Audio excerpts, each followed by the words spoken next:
आकाशवाणी गोरखपुर है। अब रंगवा सभी सुषमा श्रीवास्तव से भोजपुरी में समाचार सुनिए। केंद्रीय स्वास्थ्य मंत्री मनसुख मांडविया कहले हमें कि सरकार देश भर के सरकारी अस्पतालन में एकीकृत औषधि केंद्र खोली।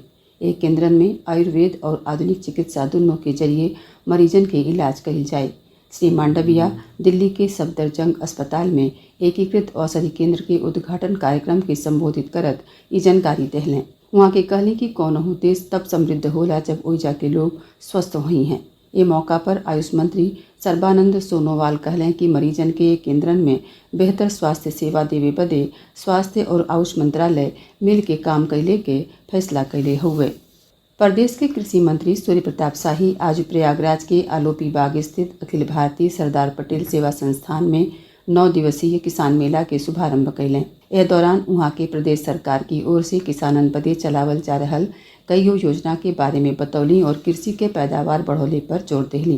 कृषि मंत्री कहलें कि हर साल माघ मेला और कुंभ में कृषि मेला के आयोजन कइल जाला, जौने से सरकार की ओर से किसानन बदे बनावल गए नीतियन के जानकारी उन्हें दिहल जा सके।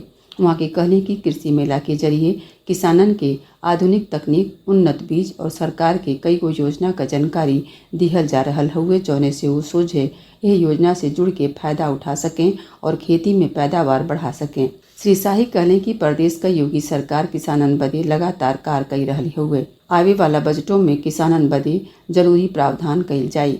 वहाँ के बतौलें कि बुंदेलखंड में प्राकृतिक खेती, मोटहन अनाज के उत्पादन के बढ़ावा दिहले और दलहन आ तिलहन के पैदावार बढ़ौले के दिशों में सरकार कार्य कई रहली हुए।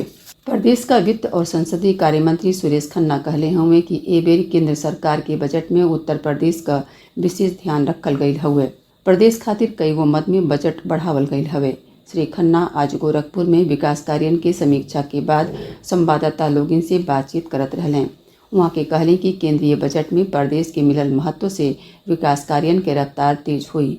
ओहर मऊ जिला में आज प्रदेश का श्रम और सेवा योजन मंत्री केंद्रीय बजट पर संवाददाता लोगन से बातचीत करत कहलें कि प्रदेश $1 ट्रिलियन के अर्थव्यवस्था के लक्ष्य की ओर तेजी से आगे बढ़ी रहल हुए।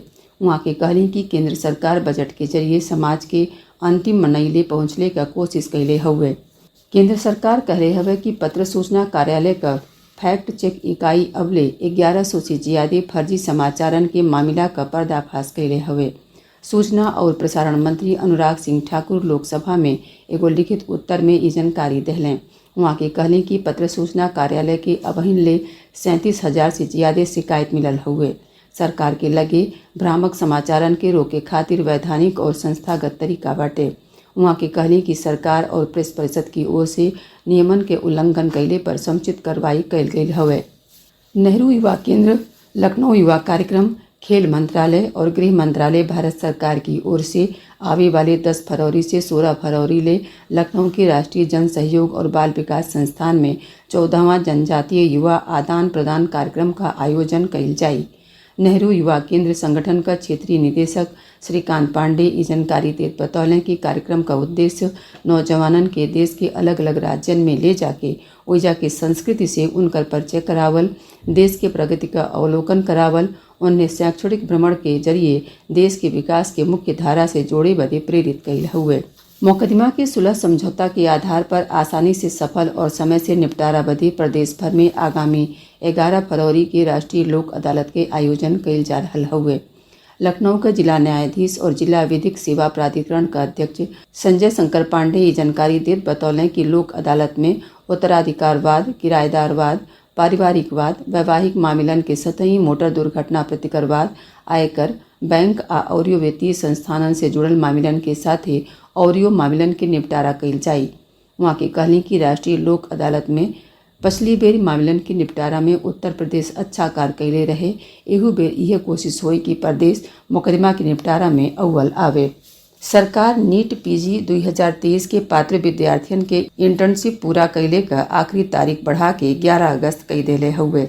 केंद्रीय स्वास्थ्य मंत्रालय कहले हवे कि ये फैसला 5 राज्यन और केंद्र शासित प्रदेशन के 13,000 से ज्यादा MBBS छात्र छात्रा लोगिन के भविष्य के देखत लिहल गई हुए।